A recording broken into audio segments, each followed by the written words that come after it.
वंदना पांडे और आप देख रहे हैं आध्यात्म का महासमागम। आज के भौतिकवादी युग में भी आध्यात्म का अपना ही महत्व है और इसके साथ ही ऐसे में आध्यात्म का महासमागम व्यक्ति के जीवन में एक नई किरण की तरह है। देखिए आध्यात्म के महासमागम की एक खास पेशकश।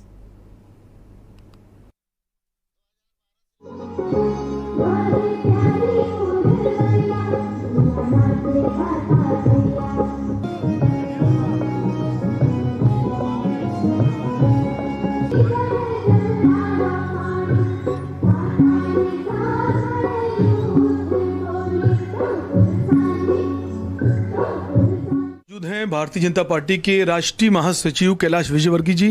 कैलाश जी की अक्सर हम देखते हैं भारतीय जनता पार्टी जब भी इलेक्शन होते हैं तमाम राज्यों में और आपको कई सारे राज्यों को प्रभार देती है। अभी हमने कल कोलकाता पश्चिम बंगाल इलेक्शन में देखा, तो इस बार हम क्या माने कि इलेक्शन बहुत जल्द है, मध्य प्रदेश में भी राजस्थान में भी हैं, कौन सी नई जिम्मेदारी आपको मिलने वाली है? ये तो इसका जवाब मैं दे सकता है, ये तो हमारे क्योंकि पश्चिम बंगाल में जो इलेक्शन हुए तमाम लोगों ने कहा कि बीजेपी सरकार नहीं बना पाई, लेकिन कहीं ना कहीं बीजेपी ने वो काम किया जो आज तक नहीं हो पाया।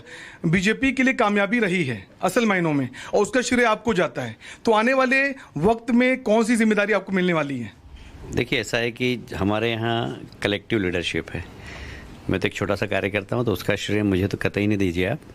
यह श्रेय हमारे राष्ट्रीय अध्यक्ष को है, देश के प्रधानमंत्री जी को है, देश के गृह मंत्री जी को है, क्योंकि रणनीतिकार वही है। हम तो जो रणनीति बनाते हैं उस पर काम करते हैं। जहाँ तक बंगाल की बात है, ये बात सही है कि वहाँ हमें 25 गुना सफलता मिली, 3 से हम 77 सीट पर पहुँचे हैं।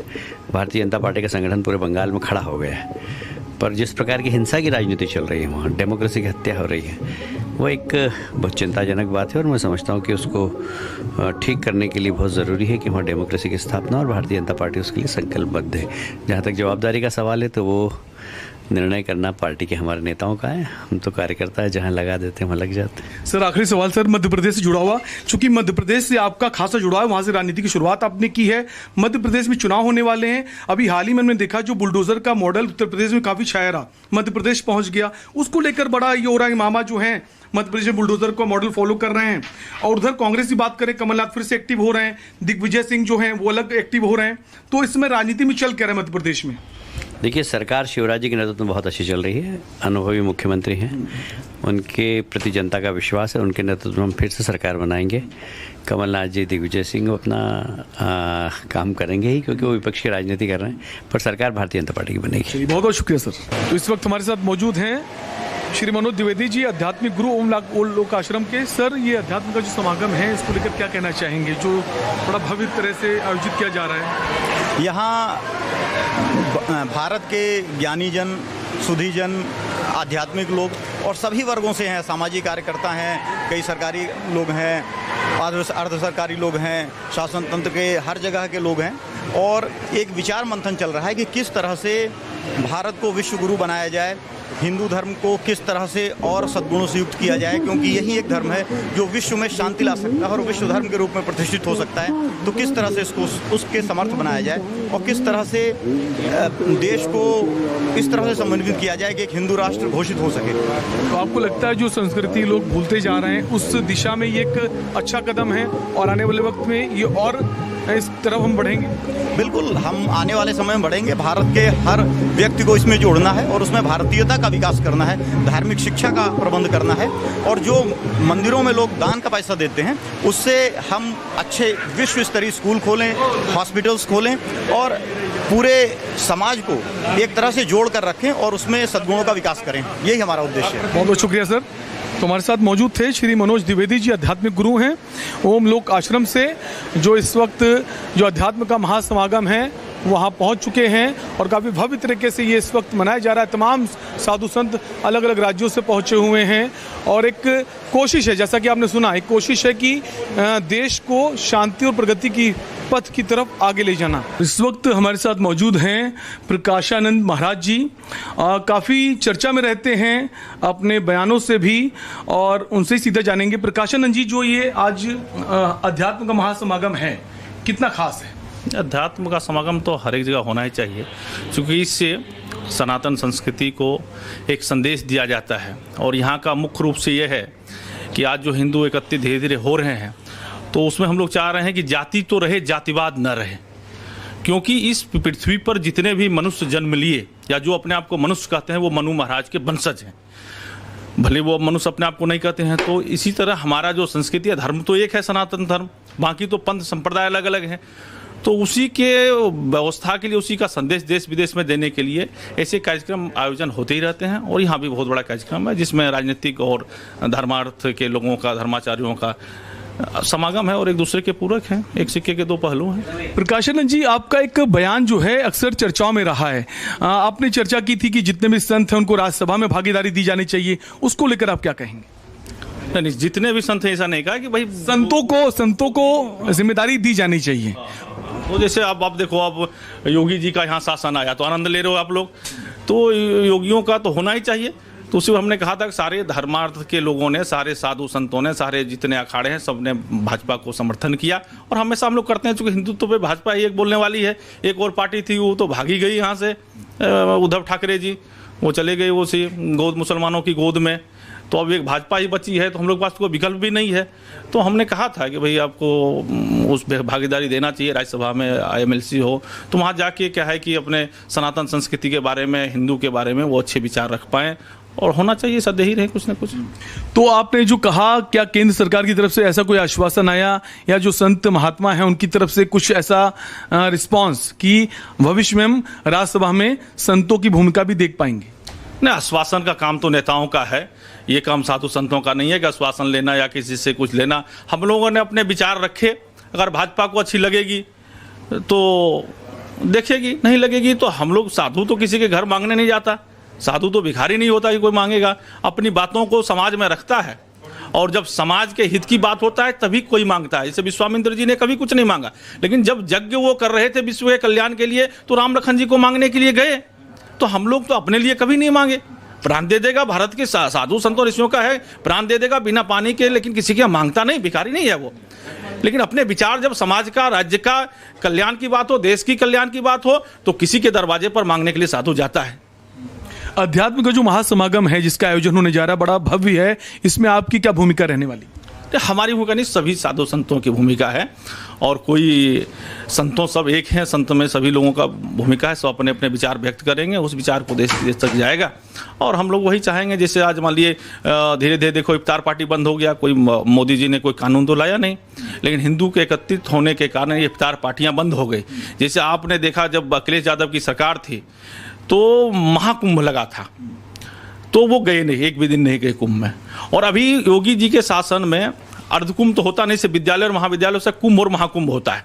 तो अभी कुंभ लगा था, प्रशासन के रोकने के बाद भी वो गंगा में कूदने को तैयार थे। और जब उनको प्रशासन पूरी उनके साथ थी तो एक भी दिन वो नहीं गए, क्योंकि हिंदू एकत्रित हो गया, हिंदुओं के वोट का महत्व समझ में आ गया कि बिना हिंदू का सरकार नहीं बन सकता है। इसीलिए गंगा में कूद रहे हैं। इसीलिए अभी देखो उन्होंने टोपी नहीं लगाया, वो इफ्तार पार्टी में गए ना, और टोपी लगा के घूमते थे सब नेता। इफ्तार पार्टी से जुड़ा आपने बात कही, अखिलेश यादव से जुड़ी बात है। अखिलेश यादव ने हर बार इफ्तार पार्टी का आयोजन किया है, इस बार शामिल हुए अलग बात है, होस्ट हर साल किया, इस बार होस्ट नहीं किया है। कहा जा रहा है इस बार बचने की कोशिश कर रहे हैं या वो भी सॉफ्ट हिंदुत्व की तरफ बढ़ रहे हैं, क्योंकि हमने देखा चुनाव के पहले वो हनुमानगढ़ी भी पहुंचे, पहले कभी नहीं पहुंचे थे। इसको लेकर क्या कहेंगे? नहीं, अखिलेश यादव ही नहीं, भाजपा छोड़ के जितनी पार्टियां थी, चाहे उनके प्रधानमंत्री हों, राष्ट्रपति हों, या जो मुख्यमंत्री हों या कोई हों, वो सब इफ्तार पार्टी करते थे। क्योंकि तब वो उनको लगता था मुसलमान वोट के बिना हमारा सरकार नहीं बनेगा, तब हिंदू तो सोया हुआ था, आज हिंदू जाग गया। इसीलिए सब धीरे धीरे इफ्तार पार्टियां सब बंद। कहाँ हो गया?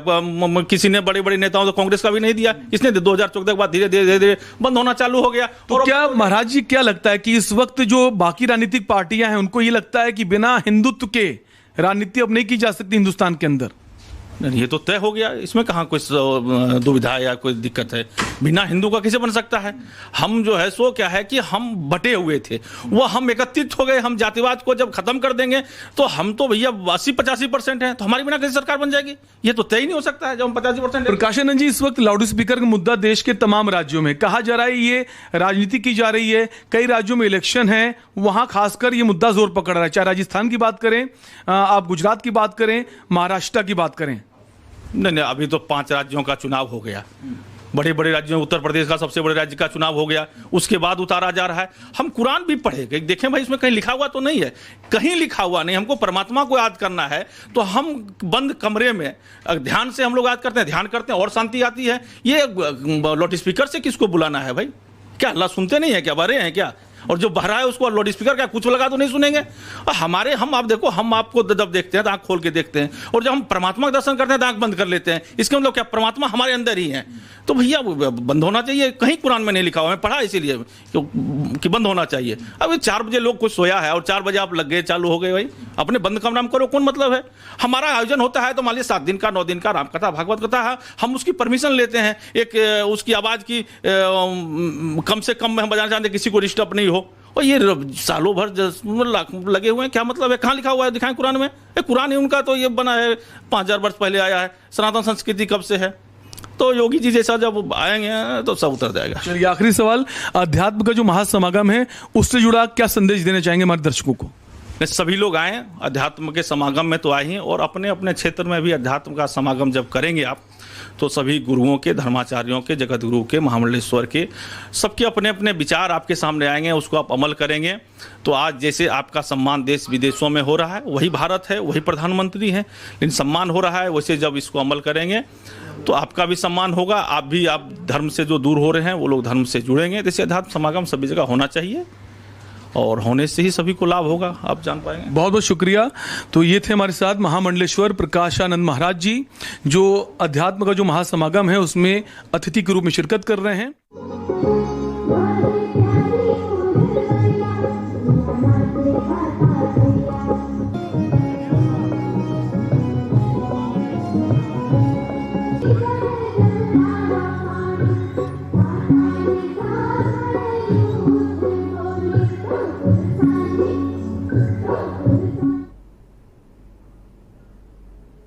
तो आध्यात्म का महासमागम की पेशकश अभी जारी है। जल्द लौटते हैं ब्रेक के बाद। आप देख रहे हैं के न्यूज, खबरों का सारथी। देखें कौन नया खिलाड़ी आया है, समझा देते हैं। प्यार से समझाएंगे, धीरे धीरे से, वो भी अपनी सुबह में।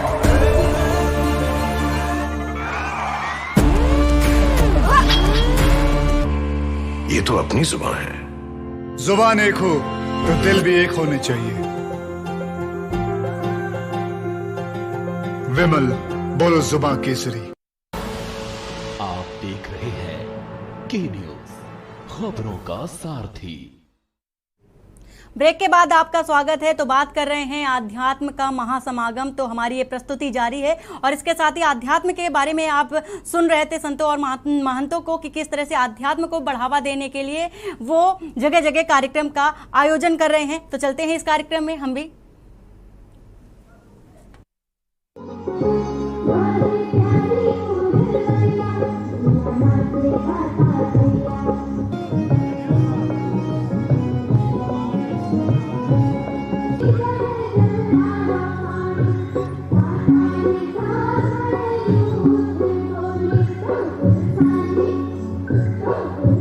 देश के जाने माने महान ज्योतिषाचार्य लंकेश जी, डॉक्टर लंकेश जी। सर, जो अध्यात्म का महासमागम है इंदिरा गांधी प्रतिष्ठान में, उसमें आप भी शिरकत कर रहे हैं, कितना खास है ये समागम, आपसे जानना चाहेंगे। देखिए, धर्म से जो चीज़ जुड़ जाती है वो चीज़ अपने आप में महान बन जाती है। और सनातन संस्कृति का तो ये नियम रहा है कि सर्वे भवन्तु सुखिनः, सर्वे सन्तु निरामया, सर्वे भद्राणि पश्यन्ति, मा कश्चित् दुःखभाग् भवेत्। कि सबके, यानी कि पशु पक्षी, जल, यहाँ तक कि हवा को भी हमने देवी देवताओं के रूप में माना है, प्रकृति को हमने माँ के रूप में माना है। और जब ऐसा कहा जाता है कि जब हम जिस चीज़ की बहुत अधिक केयर करते हैं तो वो हमारा, यानी कि धर्म की रक्षा हमें करनी चाहिए, जिसके लिए धर्म का समागम किया जाता है। और धर्म की रक्षा के लिए हमें यदि शस्त्र भी उठाने पड़े तो हमें पीछे नहीं हटना चाहिए। सनातन संस्कृति बहुत पुरानी है। विश्व में कहीं पर भी खुदाई होती है तो वहाँ पर प्राचीन शिवलिंग मिलते हैं या हमारे देवी देवताओं की मूर्तियाँ मिलती हैं। कहीं पर भी पूरे विश्व में आप खुदाई करके देख लीजिए, इवन देन समुद्र के अंदर भी ये चीज़ देखने को मिलती है। जो ग्रहों की गणना आज नासा कर रही है 100 साल पहले, 125 साल पहले, या अभी लेटेस्ट कुछ गणनाएं उन्होंने करी हैं, उसकी गणना हम लोग हजारों सालों से पाटे पर नौग्रह बना करके पूजा करते चले आ रहे हैं। हमारा ज्योतिष विज्ञान बहुत पुराना है। हम लोग आज से 10 साल बाद बताते हैं कि ग्रहण किस समय पड़ना शुरू होगा, किस समय पर मध्यस्थ समय आएगा और किस समय पर ग्रहण की समाप्ति होगी। ये है हमारा धर्म, क्योंकि धर्म एक विज्ञान है। जनेऊ का उपयोग करना एक धर्म से जुड़ा हुआ है, लेकिन ये एक विज्ञान है। ब्रह्म मुहूर्त में उठना एक प्रकार से विज्ञान है।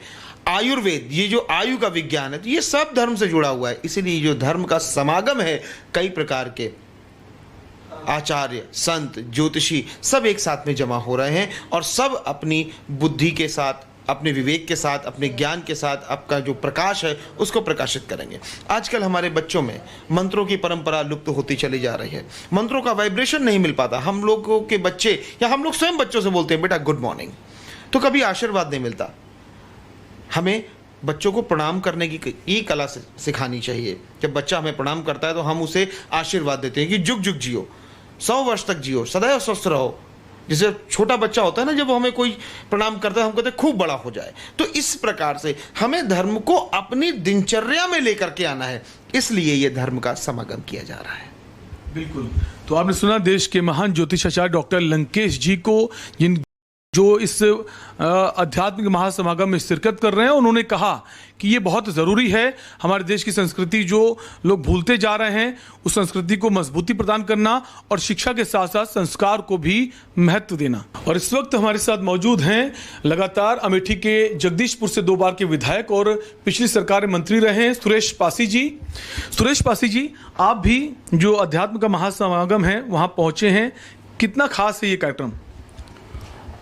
जो अध्यात्म का महासमागम है, इसमें तमाम हमारे साधु संत और गुरुआएं हैं, उनका आशीर्वाद हम सबको मिलेगा और निश्चित ही उसका लाभ भी हम सबको होगा। इस वक्त प्रदेश में लाउड स्पीकर का मुद्दा काफ़ी जोर पकड़ रहा है। कल की घटना की अगर बात करें ज्ञानवापी में, वो भी मालवा काफ़ी इस वक्त सुर्खियों में, उसको लेकर क्या कहेंगे? देखिए, इससे लोगों को समस्याएं तो होती हैं। सुबह बच्चे जो पढ़ने को बैठते हैं या सुबह जो लोग सोते रहते हैं उनको दिक्कत होती है। इसमें यह है कि अपनी धीमी आवाज़ में अपना वो काम करें, भाई कोई परेशानी नहीं है। पिछली सरकारें मंत्री थे, इस बार जिम्मेदारी नहीं मिली, क्या उम्मीद है फिर से जिम्मेदारी दी जाएगी? देखिए, हम लोग संगठन से हैं और भारतीय जनता पार्टी एक संगठन की पार्टी है। इसमें जिसको जो जिम्मेदारी दी जाती है उसको अच्छे से निर्वहन करता है। तो जो हमें जिम्मेदारी पार्टी देती है उसको हम करते हैं पूरा। चलिए, बहुत बहुत शुक्रिया। तो हमारे साथ मौजूद थे सुरेश पासी जी, जो अमेठी के जगदीशपुर से लगातार 2 बार विधायक रहे, पिछली सरकार में मंत्री थे। इनका कहना है कि जो जिम्मेदारी संगठन देगा उसे हम ईमानदारी से निभाएंगे, अगर जिम्मेदारी फिर से मिलती है उसको भी हम अच्छे से निर्वहन करेंगे। तो मैं मौजूद हूँ इंदिरा गांधी प्रतिष्ठान में, जहाँ पर अध्यात्म का महासमागम चल रहा है। उसमें शिरकत करने अतिथि के तौर पर पहुंचे हैं अयोध्या के महंत राजू दास जी। राजू दास जी इस वक्त हमारे साथ मौजूद हैं। राजू दास जी, कितना खास है ये समागम अध्यात्म का? अध्यात्म समागम इसके नाते महत्वपूर्ण है कि जिस प्रकार से देश में एक कौम, एक मजहब, एक संप्रदाय को ही सिर्फ आगे लोग रखते थे, लेकिन नहीं, आध्यात्म चिंतन का मतलब होता है कि यह जो सनातन संस्कृति है, ये देश, ये राष्ट्र, इस राष्ट्र में रहने वाले हर समुदाय के व्यक्ति, वो चाहे किसी समाज का हो, किसी वर्ग का हो, किसी मजहब का हो, वह सनातनी है और वह पहले हिंदू है, बाद में वो सिख है, ईसाई है, मुस्लिम है। तमाम मतांतर को जो पालन करने वाले जो लोग हैं, वो उनके पूर्वज 2 पीढ़ी, 4 पीढ़ी, 5 पीढ़ी, 10 पीढ़ी पहले सनातन धर्म के मानने वाले थे। इसके नाते अध्यात्म चिंतन के रास्ते हम इस देश को अखंड रख सकते हैं। इस जो समाज में जो द्वेष फैला है उसको हम ठीक कर सकते हैं। जो हमारी संस्कृति, जो मानवता के लिए जो मनुष्य को काम करना चाहिए, उसको सही तरीके से आगे कर सके, इस अध्यात्म चिंतन के जरिए हम लोगों को बताने का कार्य करेंगे। यह उद्देश्य है आज का।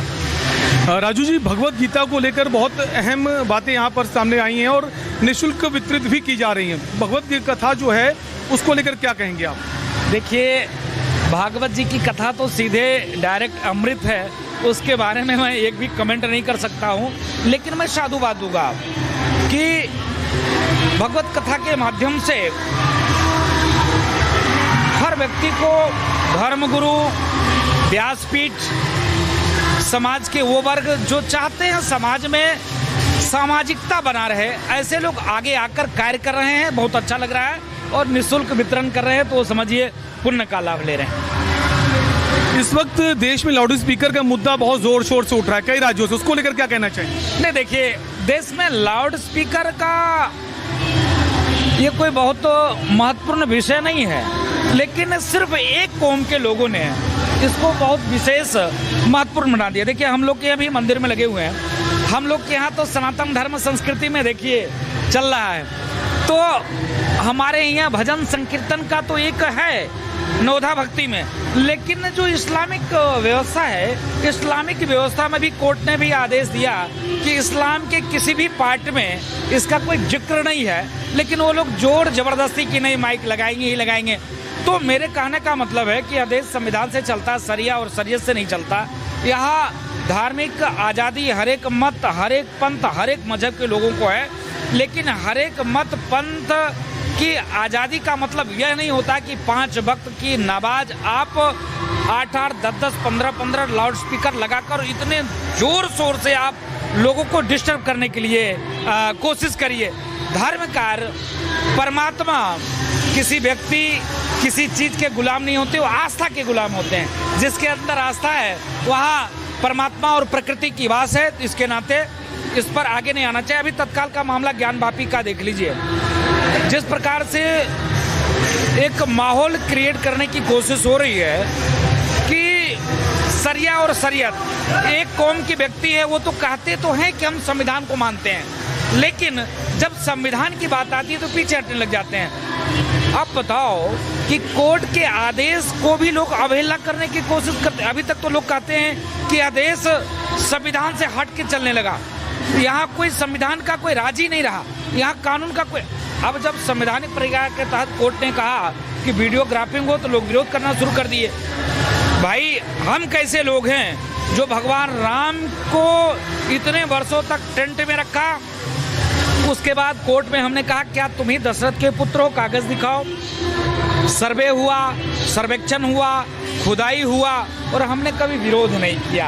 हमने शांतिपूर्वक इस चीज को सहा और शांतिपूर्ण तरीके से कोर्ट ने जब आदेश दिया तो उसको हर व्यक्ति ने फॉलो किया, पालन किया। हमने तो कभी विरोध नहीं किया। लेकिन एक कौम के लोग जो अपने आप को अल्पसंख्यक कहते हैं, अल्पसंख्यक है नहीं, इस पर तो पुनर्विचार होना चाहिए। लेकिन जिस प्रकार से एक शरिया और शरीयत थोपने का काम हो रहा है, ये दुर्भाग्यपूर्ण है। इससे देश को चिंता और चिंतन करने की जरूरत है। इसमें हर एक समाज को आगे आकर और इस चीज को, विषय को रखना चाहिए। आखिरी सवाल, इस समागम को लेके हमारे दर्शकों को क्या संदेश देना चाहिए? नहीं, पूरे दर्शकों को आप संदेश यह दें कि यह समागम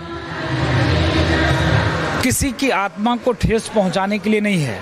यह समागम यह देश को अखंड कैसे बना सके, यह समागम कैसे समाज में हर वर्ग, हर तबका, हर समाज के लोगों को न्याय मिले, उनके मन में शांति की माहौल बने, उनके मन में जो द्वेष है, कलेश है, जिस प्रकार से एक दूसरे के प्रति इतनी कुंठित मानसिकता लोग रखते हैं, इस समागम का उद्देश्य यही है कि इसके माध्यम से हर व्यक्ति को दशा और दिशा दिया जाए कि वह व्यक्ति पर्यावरण, प्राकृतिक और समाज, ये तीनों के बारे में चिंता और चिंतन करे, क्योंकि मनुष्य का परम कर्तव्य है मानवता का रक्षा करना। आप देखिए कोरोना काल में क्या स्थिति बनी रही। एक जो बाप था वो बेटे से दूर हो गया, जो पति था उसने पत्नी को छोड़ दिया, अरे कहीं मैं मर जाऊं, इसको छू लूं। तो इससे, इस चीज़ों से लोगों को झंझावात से दूर करने के लिए और यह देश, यह प्रकृति कैसे अछूत रह सके, अखंड रह सके, इसके इस समागम के माध्यम से लोगों को संदेश जाना चाहिए और देने की हम लोग कोशिश भी करेंगे। बहुत बहुत शुक्रिया आपका।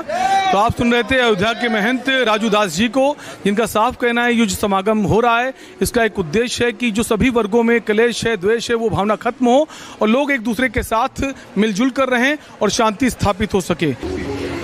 आप सबका प्यार है और हमारा हम लोगों की मेहनत है, सबको इतना पसंद आया। उन्होंने बहुत मेहनत करी है इस चीज़ को बनाने में। बस आप लोगों की दुआएं हैं, आप लोगों का साथ है, हम लोग ऐसे ही काम करते रहेंगे, ऐसे ही आप लोगों को पसंद आता रहे। काफ़ी पहले से ये प्ले कर रहे हैं कि अभी शुरुआत करी है इसकी आप? ये हमारी 8वीं प्रस्तुति थी। लखनऊ में पहली बार था, इससे पहले हम लोग बाकी जगह पे बहुत बार परफॉर्म कर चुके हैं। आप क्या कहना चाहेंगे, जो आपका ये प्ले था लोगों को बहुत पसंद आया, लोग तारीफ कर रहे हैं, अप्रिशिएट कर रहे हैं? एक्चुअली जैसे मैम ने कहा कि इट्स ऑल अबाउट अंडरस्टैंडिंग कि क्या है, क्या ट्रीटमेंट है, भक्ति रस है। तो वो चीज़ का उसका ट्रीटमेंट कृष्ण से जोड़ना और उसको मीरा की जो जर्नी है अपने आप में काफ़ी रेवोल्यूशनरी जर्नी है। तो वो कैसे अपने टाइम में जहाँ पर उसके ऊपर राज परिवार का भी बोझ है और एक लेडी है, मिडीवियल टाइम है, तब वो सब चीज़ों के अगेंस्ट जाके जो उसने मन में ठाना है कि वो कृष्ण की भक्तिनी है और कृष्ण की पत्नी है जैसे उसने माना है, तो वही जर्नी को हमने फोकस रखा कि हमें उसकी ही जर्नी दिखानी है और उसी तरीके से हमें इसको। शुक्रिया। तो आपने जो अभी देखा जो डांस ड्रामा मीराबाई का, जिसको लोगों ने बहुत पसंद किया, इस वक्त हमारे साथ मौजूद हैं उसके डायरेक्टर डिम्पी मिश्रा जी, जो नाट्य एकेडमी अवार्डी हैं। नमस्कार, थैंक यू सो मच जी। सर, बहुत लोगों ने पसंद किया, आपसे जानना चाहिए जो पूरी टीम है, कितना वक्त लगा इसका जो रिहर्सल होता है और कितने वक्त से आप इस तरह के जो प्ले कर रहे हैं? जी, मैं भारतीय नाट्य अकेडमी से क्योंकि पास आउट होने के बाद से लगातार पिछले 16 सालों से रंगकर में सक्रिय हूं और उसके साथ साथ फिल्मों में भी। तो हमने अपना एक स्कूल बनाया है, Ranglok academy of film and theatre arts, Noida में। ये नोएडा के हमारे सारे स्टूडेंट्स हैं जो लगभग देश भर के 16 राज्यों से वहाँ पढ़ने के लिए आए हैं और इसे तैयार करने में लगभग हमें 2 महीने 10 से 12 घंटे रोज़ की प्रैक्टिस लगी। उसके बाद ये नृत्य नाटिका तैयार हो पाई और उसे हम आज लखनऊ में प्रस्तुत कर पाए।